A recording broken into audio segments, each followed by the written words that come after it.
Itu ngeri, kasihan. Nah, sebenarnya waktu zamannya Pak Camatnya Pak Edi Broto, kebetulan saya juga ini Pak aktif di lingkungan Limbah B3, pernah diajak ke sana. Ini cara menanganinya bagaimana? Kalau setelah aktif saya mengaji, bisa Pak, ini dengan diremediasi, bisa, dan cara sederhananya bisa dilakukan. Tapi yang tanggung jawab untuk melakukan ini siapa? Misalkan dulu banyak ikan yang bau minyak yang di Bengawan Solo gitu. Yang nomor satu jadikan kambing hitam itu kan, apakah itu ada dari Wonocolo? Nah, itu kan sebenarnya melihat dari situ, lingkungan itu kan harus diperhatikan, walaupun toh itu tambangan ya. Negara harus hadir untuk memperbaiki itu gitu. Dengan edukasi sama penambang-penambang itu harusnya seperti apa, walaupun toh itu tambangan rakyat, tapi kalau bersih clean kan enak gitu Pak. Nah, ini tanggung jawab siapa? Apakah harus Pemda, apakah harus pemerintah pusat yang melakukan itu? Kalau Pemda mungkin keberatan, dan nanti karena memperbaiki lingkungan yang sudah parah seperti itu, mengembalikan lagi itu memang butuh dana, butuh pengetahuan yang ini. Nah itu yang jangan hanya diambil hasilnya terus dipakai, itu kan harus disetorkan pertamina ya. Tapi penanggung jawab untuk lingkungan itu siapa? Dan kira-kira menurut Mas Bismar itu yang efektif untuk menekan itu supaya itu dilakukan itu bagaimana? Dilakukan untuk pembersihan lingkungan itu.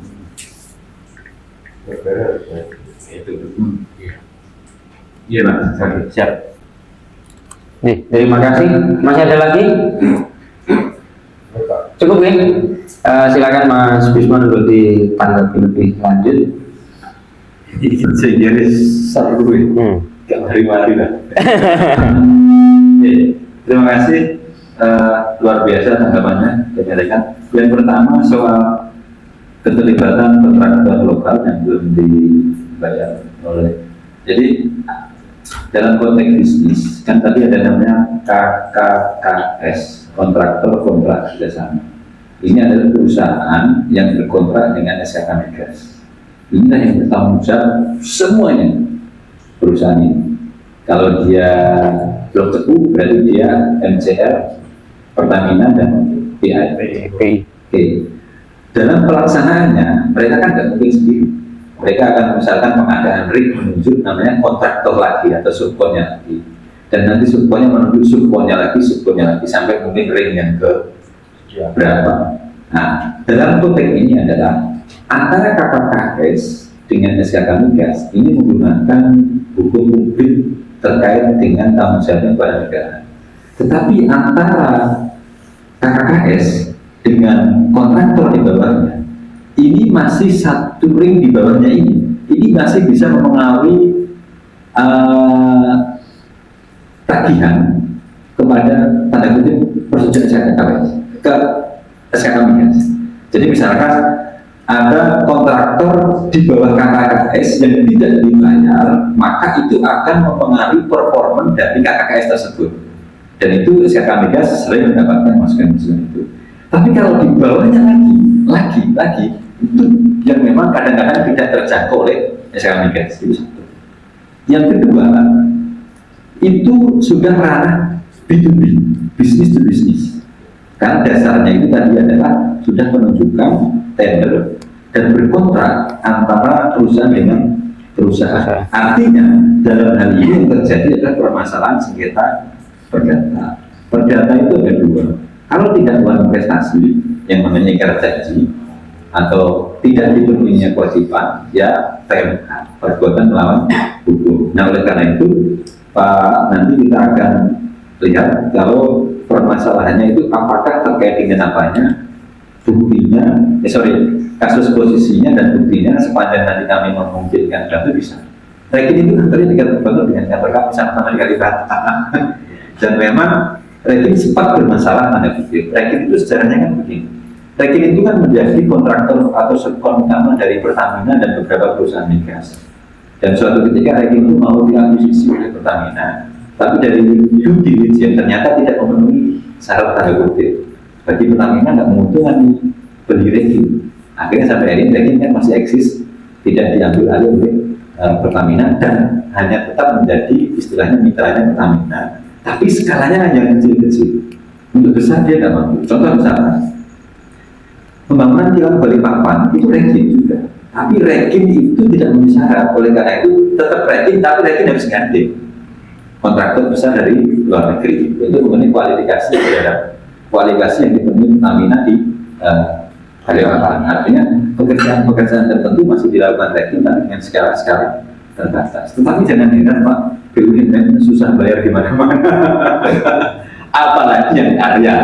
Tetapi monggo Pak, kami nanti akan minta informasinya, memungkinkan atau tidak. Sekali lagi nanti bisnis to bisnis dengan antar perusahaan itu bisa ditanyakan. Yang berikutnya dari Mas Edi, dari Pak Edi. Pertama, soal yang kedua dulu, apakah Bojonegoro ini wajar atau tidak wajar kondisi ideal ini? Untuk menilai atau wajar atau tidak wajar kan kita harus ada skala kenormalan. Skala kenormalan itu berarti harus ada pembanding. Sekali lagi yang saya sebutkan tadi ada pembandingnya Sumatera Selatan, Riau, Kalimantan Timur. Yang saya sebutkan itu semua di luar Jawa. Artinya kalau kondisi seperti ini terjadi di luar Jawa normal. Karena luar Jawa itu, contoh ya, ini sebagai gambaran istri saya. Istri saya itu pertama kali saya ajak mudik darat pakai mobil dari Jakarta ke Bojonegoro. Dia itu begini, ya Allah, baru tulisan Anda memasuki Kabupaten Brebes, sudah selamat datang Tegal, selamat datang ke Malang. Cepat banget itu dari kabupaten. Kalau di Jawa. Tapi kalau misalkan kita ke Sumatera, berjam-jam baru selamat datang kabupaten yang lain. Karena bertahap jauh jaraknya itu. Maksudnya begini, kalau itu di luar Jawa wajar, karena memang rentangannya selalu jauh. Masyarakatnya masih sedikit, informasi masih sulit, ya ini normal. Tapi kalau ini di Jawa tidak normal, tidak normal. Yang kedua pembandingnya lagi adalah Sumatera Selatan, Riau, Kaltim, dia kaya migas sudah sekian belas tahun yang lalu, 10 tahun yang lalu, lebih. Sehingga wajar kalau dulu informasi masih sulit bagi dia terima. Bojonegoro kan akhir-akhir ini, boomingnya kan bahkan baru 5 tahunan terakhir ini, dengan kondisi zaman sudah sangat maju, teknologi sangat maju, informasi sangat maju, sehingga kalau kita tidak tahu apa-apa itu wajar. Nah oleh karena itu bagaimana agar kita wajar ke pernyataan Mas Edi yang pertama ada beberapa cara mengkritisinya. Sekali lagi kita tidak akan pernah mengkritisi karena kan hasil itu pengkritisan itu kan masalah itu kalau dalam teori hukum itu adalah tidak sesuai antara dasain dengan dasaul. Dasain itu adalah sesuatu yang terjadi, dasaul itu adalah seharusnya. Kalau fakta tidak sesuai dengan teori itu masalah. Fakta kejadian tidak sesuai dengan undang-undang itu adalah masalah. Masalahnya kalau kita tidak tahu teori, kita tidak tahu aturan, kita tidak tahu ilmunya, kita melihat fakta, ini tidak akan pernah kita tahu ada masalah. Oleh karena itu kami sebatas kemampuan kami mengajar kalau mau punya pengetahuan, punya kemampuan, ya kami siap berbagi informasi, kami siap melakukan pelatihan-pelatihan sharing dengan teman-teman agar apa memahami industri ini, karena memang tadi dikatakan industri migas ini tidak banyak orang yang bisa paham. Istilahnya banyak, bahasa Inggrisnya banyak, singkatannya banyak, aneh-aneh pula gitu.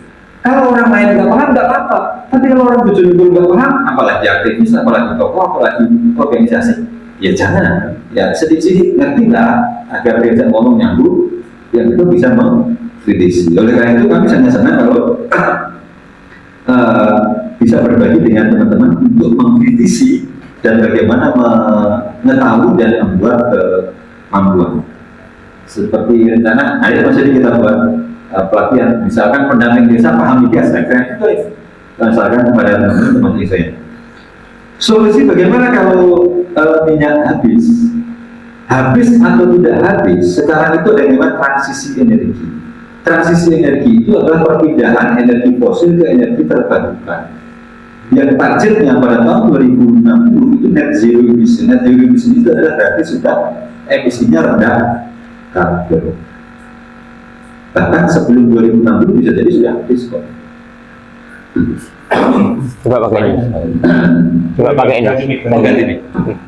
Oh iya betul. Nah sebelum 2060 sebenarnya sudah habis. Oleh karena itu sudah banyak teori yang mengatakan bahwa satu, kebutuhan sumber daya alam, dua, akan terjadi kota hantu, daerah-daerah bekas tambang. Yang ketiga adalah ketergantungan masyarakat terhadap industri migas maupun tambang. Pada saat ditinggal nanti mereka tidak siap. Nah, oleh karena itu, karena sudah banyak teori, banyak pengalaman dari negara-negara lain modern dan lain, oleh karena itu, ya kita mestinya harus siap-siap agar itu tidak terjadi. Migas pasti akan habis, pasti.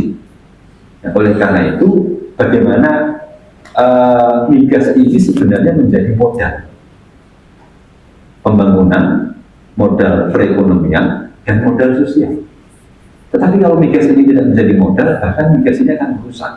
Karena apa? Kita lihat ketergantungannya sangat tinggi dan kita tidak siap akan habis. Nah, ini yang menjadi problem kita terkait dengan solusinya memang sekali lagi secara di pusat nasional kita pun sudah sering berdiskusi bahwa bagaimana mengelola migas,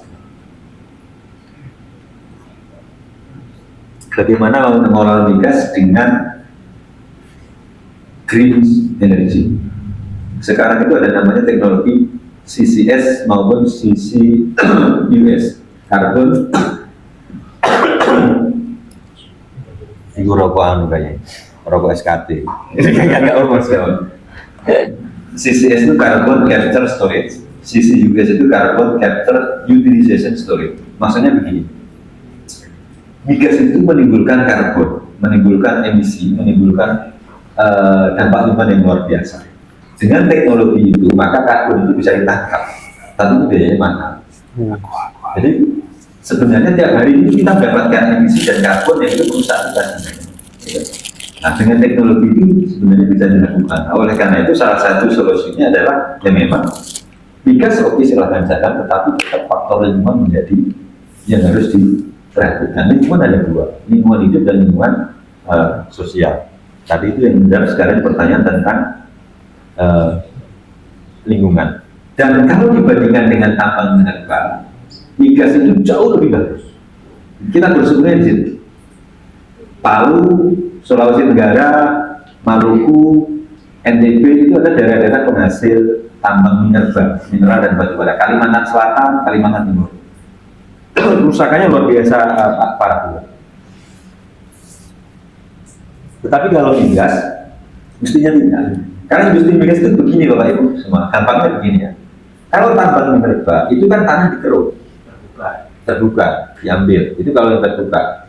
Yang kalau underground itu digali dan dalamnya diambil.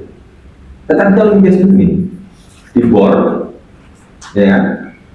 Setelah dibor, kandungan migasnya itu nanti akan diketahui, maka dibornya nggak pakai ring, dimasukkan di pipa. Nah, pipa itu nanti akan disedot. Setelah itu selesai sebenarnya. Karena gasnya itu akan mengalir 24 jam itu dengan sedotan yang mengalir tadi itu di beberapa sumur-sumur yang di berbagai macam lapangan. Kalau kita bandingkan seperti itu sebenarnya dampak lingkungan lebih kecil. Tetapi harus diingat, kan ada fasilitas produksi yang itu memakan hutan, yang itu memakan daerah-daerah resapan. Nah ini mungkin juga faktor lingkungan perlu diperhatikan. Sekalian yang Pak Tri soal lingkungan sebelumnya yang terakhir dari Mas Sampurno, Pak Tri dulu. Soal lingkungan di Wonocolo, saya beberapa kali di Wonocolo. Pertama begini, sebenarnya tidak ada pengolahan migas itu tidak ada. Beda dengan tambang mineral. Kalau tambang mineral itu ada namanya IPR,